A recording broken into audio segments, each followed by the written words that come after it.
Et là, on rebondit pour dire aux jeunes particulièrement et même aux gens de façon générale, au moins même dans les mosquées, attention, ne gâchez pas tout.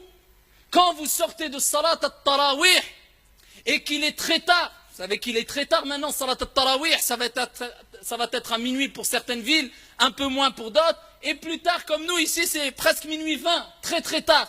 Les gens dorment, les gens travaillent, il y a des voisins. Et le prophète a dit à 3 reprises, comme vous connaissez toutes et tous le hadith par cœur, rapporté par Muslim, Wallahi la yu'min, Wallahi la yu'min, Wallahi la yu'min. À 3 reprises, le prophète jure. Il jure, le prophète, à 3 reprises. Il n'est pas croyant. Il n'est pas croyant. Il n'est pas croyant. Qui c'est cette personne? Jusqu'à ce que tu jures à 3 reprises. Celui qui ne préserve pas son voisin de son propre mal. Du bruit, des insultes, le fait de mal se garer, eh bien sache que le prophète a dit à 3 reprises, il n'est pas, c'est-à-dire il n'a pas complété sa foi, il a un khalal, une déficience grave dans sa foi. Bien qu'il puisse prier toute la nuit, jeûner toute la journée, faire des invocations, lire le Coran, eh bien ça reste quelqu'un qui a une déficience grave dans sa foi. Alors si tu gâches tout, ya Abdallah, en sortant à minuit et demi, quand tu sors de la mosquée, ben autant que tu restes chez toi, pour pas gâcher tout. Quand tu sors de la mosquée, Fansarif ya Abdallah, pars, prends la fuite, rentre chez toi, discrètement, parle doucement, c'est l'heure d'aller dormir, ou de faire qiyamul layl, ou de te reposer, et sache que même la meilleure des créatures, Mohammed alayhi salatu wassalam, avait un temps où il dormait chez lui le soir. Donc rentre chez toi, repose-toi, retrouve ta famille, sans les salat al-fajr à l'heure, et ensuite ici repose-toi ou va à tes activités, mais ne dérange pas les gens.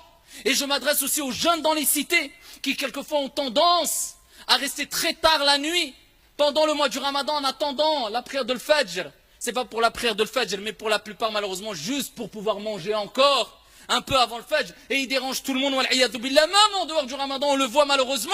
Et des gens qui se disent musulmans, avec tout le respect qu'on leur doit, et on sait qu'il y a un grand bien dans les jeunes de cité, et on ne le généralise pas, mais il y a toujours des petits groupes qui pensent que l'islam, c'est une mode, et c'est une tenue vestimentaire, ou encore une barbe, ou un qamis, simplement ça se limite à ça, l'islam, catastrophique.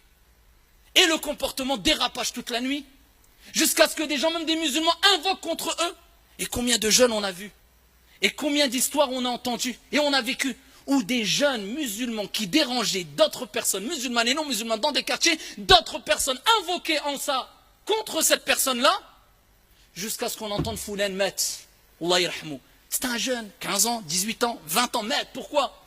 Et parmi les invocations qui ne sont pas rejetés, da'watul mazloum, celui qui est opprimé, tu lui fais une injustice, tu lui prives de son droit, tu le prives de dormir, de se reposer. Et maintenant on respecte que très peu les parents, je parle des jeunes dans les cités, et on pense que la religion c'est simplement une étiquette.